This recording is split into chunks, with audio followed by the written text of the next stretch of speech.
नमस्कार, देश न्यूज़ में आपका स्वागत है और मैं हूं आपके साथ मनीष कुमार। आप देख रहे हैं हमारा खास कार्यक्रम चक्कर राजनीति का। आज हम खास कार्यक्रम में बात करेंगे जम्मू कश्मीर की, जहां अब विधानसभा चुनाव की सुगबुगाहट शुरू हो गई है। इस सुगबुगाहट की वजह है प्रधानमंत्री मोदी का भाषण, जिसमें साफ संकेत नजर आ रहे हैं। दरअसल आज अंतर्राष्ट्रीय योग दिवस के मौके पर प्रधानमंत्री मोदी का भाषण जम्मू कश्मीर के लोगों के लिए बड़ी राहत लेकर आया है। राज्य में जून 2018 के बाद से सरकार नहीं है। यहाँ पर राष्ट्रपति शासन लागू है, यहाँ की विधानसभा भंग है, वहाँ उपराज्यपाल ही सरकार चला रहे हैं। अगस्त 2019 में राज्य से अनुच्छेद 370 हटाए जाने के बाद और बंटवारे के बाद से ही लोग विधानसभा चुनाव और जम्मू कश्मीर से पूर्ण राज्य के दर्जे की मांग कर रहे हैं। इन दोनों मांगों को पूरा करने का भरोसा सरकार कई दफा संसद और उसके बाहर भी दे चुकी है। प्रधानमंत्री मोदी के ताजा बयान ने जम्मू कश्मीर के लोगों को उम्मीदों को बल दिया है। प्रधानमंत्री मोदी ने कहा कि जम्मू कश्मीर के लोग लोकल लेवल पर अपने नुमाइंदे चुनें, उनके जरिए आप समस्याओं के समाधान के रास्ते खोजें। इससे बेहतर और क्या होगा। इसके लिए अब असेंबली इलेक्शन की तैयारी भी शुरू हो चुकी है। वो समय अब दूर नहीं जब आप भी अपने वोट से जम्मू कश्मीर की नई सरकार चुनेंगे। वो दिन भी जल्दी आने वाला है। जम्मू कश्मीर राज्य के रूप में अपना भविष्य बेहतर बनाएगा। प्रधानमंत्री मोदी ने अपने भाषण में जम्मू कश्मीर में लोकसभा चुनाव में हुई रिकॉर्ड वोटिंग का भी जिक्र किया। उन्होंने कहा कि अटल जी ने जो इंसानियत, जमहूरियत और कश्मीरियत का विजन दिया था, उसे आज हम हकीकत में बदलते देख पा रहे हैं। इस चुनाव में आपने जमहूरियत को जिताया है। आपने पिछले 35 से 40 सालों का रिकॉर्ड तोड़ा है। ये दिखाता है कि जम्मू कश्मीर का नौजवान जमहूरियत को लेकर कितने भरोसे से भरा हुआ है। प्रधानमंत्री के इसी बयान के बाद से कयासों को और बल मिला और ये उम्मीद अब जताई जा रही है कि जल्द ही जम्मू कश्मीर में विधानसभा के चुनाव होने वाले हैं। लेकिन सबसे पहले ये जानना जरूरी हो जाता है कि जम्मू कश्मीर में विधानसभा की सीटें कितनी हैं, कब कब जम्मू कश्मीर में विधानसभा के चुनाव हुए, कौन कौन सी सरकार जम्मू कश्मीर में शासन करती रही है। देखिए, कुछ ग्राफिक्स के माध्यम से समझेंगे जम्मू कश्मीर में विधानसभा सीटों की संख्या कितनी है। अगस्त 2019 में राज्य का पुनर्गठन किया गया। 6 मार्च 2020 को किया गया है परिसीमन। बता दें कि आयोग का गठन हुआ यहाँ पर परिसीमन। इसके बाद में परिसीमन के बाद जम्मू कश्मीर में 90 विधानसभा सीटें यहाँ पर शामिल की गई है। इसके अलावा बात की जाए जम्मू कश्मीर में विधानसभा की 43 और कश्मीर घाटी में 47 सीटें हैं। ये राज्य पुनर्गठन आयोग या परिसीमन के बाद में सीटें यहाँ पर बंटवारा की गई है। इसके अलावा जम्मू में विधानसभा की 43 और कश्मीर में 47 सीटें यहाँ पर परिसीमन के बाद में यहाँ पर की गई है। इसके अलावा राज्य में 9 सीटें जो है अनुसूचित जाति के लिए, अनुसूचित जनजाति के लिए आरक्षित की गई है। पहली बार है जब इतनी सारी सीटें अनुसूचित जाति जनजाति के लिए यहाँ पर आरक्षित की गई है। इसके अलावा 7 सीटें अनुसूचित जनजातियों के लिए भी आरक्षित की गई है। ये भी पहला मौका होगा जब जम्मू कश्मीर में जनजातियों के लिए सीटें आरक्षित की गई है। इसके अलावा कश्मीरी पंडित समुदाय के 2 सदस्य भी यहाँ पर नामांकित होने का प्रावधान किया गया है। जो नया परिसीमन हुआ है उसके अनुसार पाकिस्तानी शरणार्थियों के 1 सदस्य को भी नामांकित किया जाएगा। ये भी एक प्रावधान किया गया है। इसके अलावा सदर में महिलाओं के यानी कि 2 महिलाओं के नामांकन का प्रावधान तो पहले से ही है और जो परिसीमन हुआ है उसको 2011 की जनगणना का आधार माना गया है। इस प्रकार से हम देखें कि जो परिसीमन हुआ है 7 विधानसभा सीटों की उसमें वृद्धि की गई है। इसके अलावा देखिए जम्मू कश्मीर में 6 और कश्मीर में 1 सीट की वृद्धि की गई है। इसके अलावा देखें मौजूदा विधानसभा सीटों की जो संरचना है उसमें भी बड़े पैमाने पर बदलाव किया गया है। यहाँ पर मौजूदा विधानसभा सीटें हैं उसकी संरचना में कई बड़े बदलाव किए गए हैं। देखिए, आयोग ने अनंतनाग और जम्मू की सीटों की सीमाएं पुनर्निर्धारित की है। इसके अलावा कई सीटों में विस्तार किया है, कई क्षेत्रों में विस्तार किया है और कई क्षेत्रों में ऐसे हैं कि 2 क्षेत्रों को मिलाकर 1 किए गए हैं। इसके अलावा जम्मू कश्मीर में 5 लोकसभा की सीटें निर्धारित की है। ये नए परिसीमन की बात है। नए परिसीमन के आधार पर वहां पर बहुत कुछ बदला है। जम्मू कश्मीर क्षेत्र को एकल केंद्र शासित प्रदेश के रूप में रखा गया है। ये भी परिसीमन आयोग ने यहाँ पर काम किया है। इसके अलावा श्रीनगर संसदीय क्षेत्र के एक शिया बहुल क्षेत्र को बारामूला निर्वाचन क्षेत्र में शामिल किया गया है। इसके अलावा जम्मू के पीर पंजाल और पुंछ राजौरी को जम्मू कश्मीर के अनंतनाग सीट में जोड़ा गया है। आयोग ने विधानसभा में कश्मीरी हिंदुओं के कम से कम 2 सदस्यों के चुने जाने का भी प्रावधान किया है, सिफारिश की है। और देखिए पहली बार ऐसा है जब अनुसूचित जनजाति के लिए कुल 9 सीटें आरक्षित की है। इसके अलावा हम देखिए धारा 370 निरस्त होने के बाद में कैसी वहां पर परिस्थिति बदली। देखिए 5 अगस्त 2019 को विशेष राज्य का दर्जा हटाया गया। इसके बाद 5 अगस्त 2019 को ही जम्मू कश्मीर से आर्टिकल 370 का खत्म किया गया। इसके अलावा राज्य को 2 केंद्र शासित प्रदेशों जम्मू कश्मीर और लद्दाख में बांटा गया है। धारा 370 के निरस्त होने के बाद जम्मू कश्मीर में उससे पहले 87 विधानसभा की सीटें होती थी, लेकिन अब 90 सीटें हैं। विधानसभा के आधार पर यहाँ पर कुछ सीटों की वृद्धि की गई है। देखिए धारा 370 के निरस्त होने के बाद जम्मू कश्मीर में उससे पहले 87 विधानसभा सीटें हुआ करती थी, लेकिन जब नया परिसीमन हुआ तो परिसीमन में 3 सीटों की बढ़ोतरी की। विधानसभा सीटों के अलावा देखिए 370 के निरस्त होने के बाद जम्मू कश्मीर में केंद्र शासित प्रदेश बनाया गया है, यूटी यहाँ पर बनाया गया। इसके बाद धारा 370 के निरस्त होने के बाद विधानसभा को भी भंग किया गया है। विधानसभा 2018 से भंग है, जो कि अभी तक है, अब नई विधानसभा का गठन होना है। इसके अलावा देखिए धारा 370 के निरस्त होने के बाद जम्मू कश्मीर में राष्ट्रपति शासन लागू है। इसके अलावा अगर देखा जाए तो जम्मू कश्मीर विधानसभा में पहली बार 1957 में पहले विधानसभा चुनाव हुए थे। अब देखिए आखिरी बार 2014 में विधानसभा हुए हैं, कई चुनाव हुए हैं। अब ये भी जानना जरूरी हो जाता है कि आखिर क्यों आखिरी बार 2014 में विधानसभा के चुनाव हुए, उसके बाद क्यों नहीं हुए। देखिए जम्मू कश्मीर में दिसंबर 2014 में विधानसभा चुनाव हुए थे। जून 2018 में बीजेपी ने पीडीपी से समर्थन वापस ले लिया था। समर्थन वापस लेने के बाद से पीडीपी की सरकार गिर गई थी, महबूबा मुफ्ती की सरकार गिरी। इसके बाद में बीजेपी गठबंधन सरकार जम्मू कश्मीर में जून 2018 से ही नहीं है, निर्वाचित सरकार वहां पर नहीं है। इसके बाद देखिए जम्मू कश्मीर में जून 2018 में जब सरकार गिरी तब से ही वहां पर अभी तक कोई भी निर्वाचित सरकार नहीं है, वहां पर राष्ट्रपति शासन लागू है। 2018 में जम्मू कश्मीर में राष्ट्रपति शासन लगा हुआ है, राज्यपाल ही वहां के शासन और सत्ता संभाल रहे हैं, राज्य को संभाल रहे हैं। तो देखिए लोकसभा चुनाव में बीजेपी ने केवल हिंदू बहुल जम्मू और उधमपुर की जो सीट है वहीं पर उम्मीदवार उतारे थे। बीजेपी ने राज्य की मुस्लिम बहुल 3 सीटों पर उम्मीदवार नहीं उतारे थे। बीजेपी ने दोनों सीटों पर जीत दर्ज की है। बाकी 3 सीटों में 3 में से 2 में से जो नेशनल कॉन्फ्रेंस है एनसी है, और 1 सीट पर निर्दलीय उम्मीदवार ने चुनाव जीता है।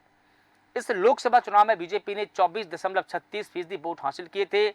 नेशनल कॉन्फ्रेंस को करीब 22.30%, तो कांग्रेस को 19.38% और पीडीपी को करीब 8.48% वोट मिले थे। इससे पहले 2019 के चुनाव में जम्मू कश्मीर में लोकसभा की 6 सीटें थी, इनमें से 3 सीटें बीजेपी और 3 नेशनल कॉन्फ्रेंस ने जीत दर्ज की थी।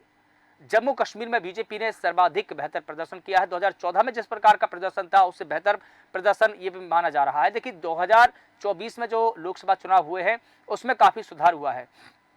देखिए विधानसभा चुनाव 2014 की अगर बात की जाए, उस चुनाव में 87 में से 25 सीटों पर बीजेपी ने जीत हासिल की थी, और इसके बाद बीजेपी और पीपुल्स डेमोक्रेटिक पार्टी यानी कि पीडीपी ने गठबंधन की सरकार बनाई थी, और यह सरकार करीब 3 साल तक चली। बीजेपी ने गठबंधन सरकार से अपना समर्थन वापस ले लिया। इससे महबूबा मुफ्ती की सरकार 19 जून 2018 को ही गिर गई थी। तो चलिए अब जानते हैं कि लोकसभा चुनाव में राजनीतिक दलों का प्रदर्शन कैसा रहा है, किस सियासी दल को कितना वोट प्रतिशत मिला है, कितने वोट मिले। देखिए कुछ ग्राफिक्स के माध्यम से समझेंगे। बीजेपी को लोकसभा चुनाव में करीब 12,44,404 वोट मिले हैं। इसके अलावा बीजेपी के अगर वोट प्रतिशत की बात की जाए तो लोकसभा चुनाव में बीजेपी का जो वोट प्रतिशत है 24.36% रहा है। इसके अलावा अगर बात की जाए कांग्रेस की, तो कांग्रेस को लोकसभा चुनाव में 9,90,182 वोट मिले हैं। अगर हम कांग्रेस के यहाँ पर वोट प्रतिशत का जिक्र अगर किया जाए तो कांग्रेस को जम्मू कश्मीर में 19.38% वोट शेयर रहा है, इतना वोट मिला है।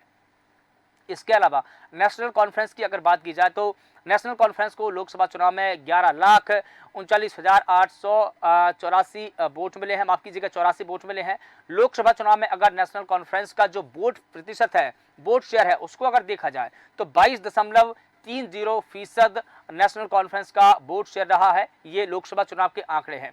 इसके अलावा पीडीपी की बात की जाए तो पीडीपी को लोकसभा चुनाव में 4,33,000 49 वोट मिले हैं। लोकसभा चुनाव में अगर पीडीपी का जो वोट प्रतिशत देखा जाए, वोट शेयर देखा जाए, तो करीब 8.48% पीडीपी का वोट शेयर रहा। तो इस प्रकार से देखिए ये लोकसभा चुनाव के नतीजे थे जो इस प्रकार से थे कि किस सियासी दल को कितने वोट मिले, कितना प्रतिशत रहा है। अब देखिए कश्मीर में 1947 में बनी संविधान सभा विधानसभा में बदली।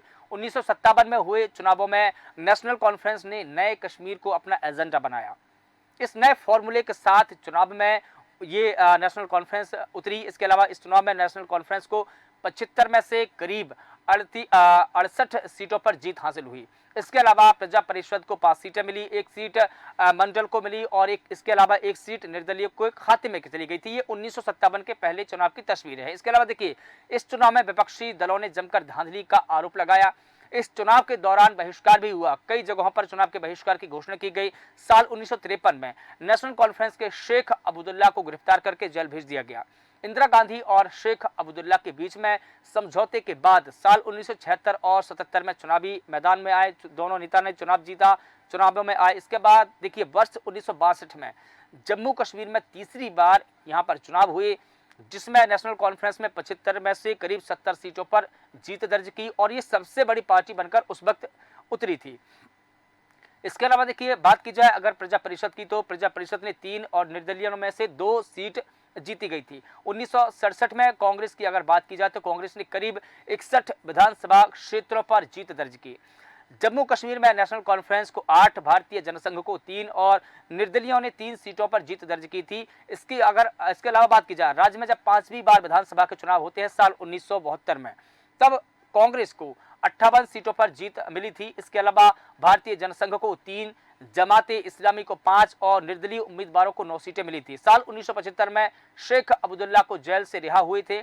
उस वक्त 1977 में अब्दुल्ला के नेतृत्व में नेशनल कॉन्फ्रेंस ने करीब 76 में से 47 सीटों पर जीत दर्ज की थी। इसके चुनाव में जो 67% जो मतदान है वो हुआ और लेकिन इस चुनाव में कम सीटें मिली थी। लेकिन अगर हम पिछले चुनाव की अगर बात की जाए तो कम से कम 75 में से 70 सीटों पर पहले चुनाव नेशनल कॉन्फ्रेंस जीत चुकी थी। देखिए नेशनल कॉन्फ्रेंस को इस बार यहाँ पर 46% वोट मिले, कांग्रेस को 11% वोट मिले, जनता पार्टी को 13% वोट मिले, जमाते इस्लामी को 1% वोट मिला। वही निर्दलीयों में से 4 में से 3 सीटों पर उन्होंने जीत दर्ज की, तो करीब 3 से 4% उनका वोट शेयर रहा है। शेख अब्दुल्ला के नेतृत्व में यहाँ पर सरकार बनती है। इसके अलावा जम्मू कश्मीर विधानसभा ने प्रस्ताव पारित किया और राज्य के संविधान में संशोधन कर विधानसभा की अवधि 5 से बढ़ाकर 6 साल कर दी थी। साल 1982 की बात है जब शेख अब्दुल्ला के निधन के बाद फारूक अब्दुल्ला को मुख्यमंत्री बनाया गया। तो चलिए अब जानते हैं कि जम्मू कश्मीर में चुनाव का इतिहास क्या कुछ रहा है, कब कब किसकी सरकार रही है। कुछ ग्राफिक्स के माध्यम से हम जानेंगे। देखिए जम्मू कश्मीर में चुनाव का क्या इतिहास है, कुछ ग्राफिक्स के माध्यम से बताएंगे। साल 1957 में पहली बार विधानसभा के चुनाव जम्मू कश्मीर में होते हैं। साल 1957 में एनसी यानी कि नेशनल कॉन्फ्रेंस की सरकार बनी। इसके अलावा जब दूसरी बार वहां पर विधानसभा के चुनाव होते हैं साल 1962 में, तो 1962 में भी नेशनल कॉन्फ्रेंस को जीत मिलती है, सरकार बनती है। इसके अलावा 1967 और 1972 में यहाँ पर कांग्रेस जीती, कांग्रेस ने ऐतिहासिक जीत दर्ज की। इसके अलावा हम बात करें 1977 की, तो शेख अब्दुल्ला की नेशनल कॉन्फ्रेंस की यहाँ पर जीत होती है, 47 सीटें उसकी मिलती है।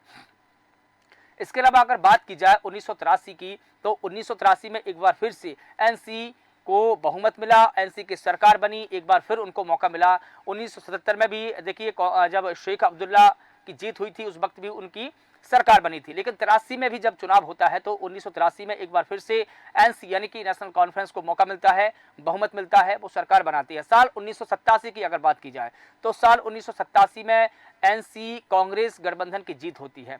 1987 में एनसी कांग्रेस गठबंधन की जीत के बाद में सरकार बनी। 1996 में फिर से नेशनल कॉन्फ्रेंस की सरकार बनती है। साल 2002 की बात की जाए तो राज्य में गठबंधन सरकारों का एक बार फिर से दौर लौट आता है। साल 2008 की बात की जाए तो एनसी और कांग्रेस गठबंधन हुआ और दोनों की संयुक्त रूप से सरकार बनती है, गठबंधन सरकार बनती है। 2014 की अगर बात की जाए तो 2014 में आखिरी बार यहाँ पर विधानसभा चुनाव हुए हैं। तब से लेकर की अभी तक यानी कि 10 साल में कोई भी वहां पर विधानसभा के चुनाव नहीं हुए हैं। वहां पर राष्ट्रपति शासन लागू है और अब एक बार फिर से 2024 में चुनाव होने की संभावना है। तो ये आप जान सकते हैं कि कब कब किसकी सरकार बनी है और कौन सी सरकार बनी है, कब कब वहां पर गठबंधन होते हैं। 2002 में हुए जम्मू कश्मीर के विधानसभा चुनाव के बाद यहाँ पर गठबंधन का दौर शुरू होता है और इन चुनावों में नेशनल कॉन्फ्रेंस के विरोध में लहर देखने को मिलती है। इसके अलावा पूर्व केंद्रीय गृह मंत्री महबूबा मुफ्ती और मुफ्ती मोहम्मद सईद और उनकी बेटी महबूबा मुफ्ती ने हिंसाग्रस्त राज्य में लोगों के घावों पर मरहम लगाने की बात की। गुलाम नबी आजाद के नेतृत्व में कांग्रेस विकास की बात लेकर उतरी। नेशनल कॉन्फ्रेंस को पिछली बार 57 से घटकर के मात्र 28 सीटें ही मिल पाई थी। कांग्रेस को 20 सीटें और पीपुल्स डेमोक्रेटिक पार्टी यानी कि पीडीपी को करीब 16 सीटें मिली थी। इसके अलावा पैंथर्स पार्टी को 4 सीटें मिली, माकपा को 2 सीटें मिली, बसपा को 1 सीटें मिली और बीजेपी के खाते में भी करीब 1 सीट ही आज आ पाई थी। निर्दलीय भी करीब 1-1 सीटों पर जीत दर्ज कर चुके थे। पीडीपी ने कांग्रेस के साथ मिलकर गठबंधन की सरकार बनाई। इस चुनाव में मतदाताओं का जमकर ध्रुवीकरण होता है और जम्मू कश्मीर में बीजेपी को 11 सीटें मिलती हैं। कांग्रेस और एनसी के बीच में 3-3 साल के मुख्यमंत्री के फॉर्मूले पर पहली बार यहां पर उमर अब्दुल्ला को मुख्यमंत्री बनाया गया था। राहुल गांधी के हस्तक्षेप के बाद कांग्रेस के टर्म में ही उमर को मुख्यमंत्री बनाया गया, वो ही मुख्यमंत्री लगातार बने रहे। तो इस प्रकार देखिए जम्मू कश्मीर का चुनावी कुछ ऐतिहासिक घटनाक्रमों से भरा पड़ा है। अगर वहां के इतिहास की बात की जाए तो लगातार जो विदेशी राज्य रहे हैं उनका भी एक मुद्दा रहा है, जम्मू कश्मीर का भी मुद्दा रहा है। इसके अलावा पीएको के भी वहां पर मुद्दे रहे। तो तमाम अगर हम मुद्दों की बात की जाए तो कश्मीर का जो चुनावी इतिहास है वो ऐतिहासिक घटनाओं से भरा पड़ा है। वहीं अब देखिए प्रधानमंत्री मोदी के बयान के बाद पिछले 10 साल से लंबित जम्मू कश्मीर में विधानसभा चुनाव के सभी कयासों पर लगभग विराम लग गया है। मोदी की घोषणा के बाद सियासी हलचल बढ़ना अब लाजमी है। बीजेपी ने हाल ही में केंद्रीय मंत्री जी किशन रेड्डी को जम्मू कश्मीर का चुनाव प्रभारी नियुक्त किया है, जबकि कांग्रेस 27 जून को नई दिल्ली में एक अहम बैठक करने की उन्होंने और आगामी राज्यों के विधानसभा चुनाव को लेकर उन्होंने तैयारियों पर मंथन किया। इस प्रकार से अगर देखें कि पिछले चुनाव 2014 के और 2019 के लोकसभा चुनाव और 2024 के जो लोकसभा चुनाव हुए हैं, अगर इन तमाम चुनावों पर नजर डाला जाए तो वहां पर हमेशा ही एक निर्वाचित सरकार का अभाव रहा है। लेकिन 2024 में जिस प्रकार से लोकसभा के चुनाव हुए हैं, लोगों ने वहां पर रिकॉर्ड मतों से वोटिंग की है। तो ये भी अब कयास लगाए जाने लगे हैं कि अब जब विधानसभा चुनाव होंगे तो कहीं ना कहीं लोग बढ़ चढ़कर हिस्सा लेंगे, क्योंकि प्रधानमंत्री मोदी भी अब ये ऐलान कर चुके हैं और उन्होंने लोगों से अपील की है कि आप अपने नुमाइंदों को चुनिए, अपनी समस्याओं का समाधान कराइए। तो देखना होगा कि अब जम्मू कश्मीर में कब विधानसभा के चुनाव होते हैं, कब तारीखों का ऐलान होता है। हालांकि प्रधानमंत्री मोदी के बयान के बाद अब सभी कयासों पर विराम लग गया है और ये भी कयास लगाए जा रहे हैं, उम्मीद जताई जा रही है कि कहीं ना कहीं सितंबर तक जम्मू कश्मीर में विधानसभा के चुनाव हो सकते हैं, चूंकि सुप्रीम कोर्ट ने भी अब ये फैसला दिया है। तो देखना होगा कि क्या सितंबर में जम्मू कश्मीर में विधानसभा के चुनाव होंगे। इसी के साथ फिलहाल देश न्यूज के खास कार्यक्रम चक्कर राजनीति का मैं बस इतना ही। कल फिर किसी मुद्दे पर होगी मुलाकात, तब तक आप लगातार बने रहिए देश न्यूज के साथ। नमस्कार।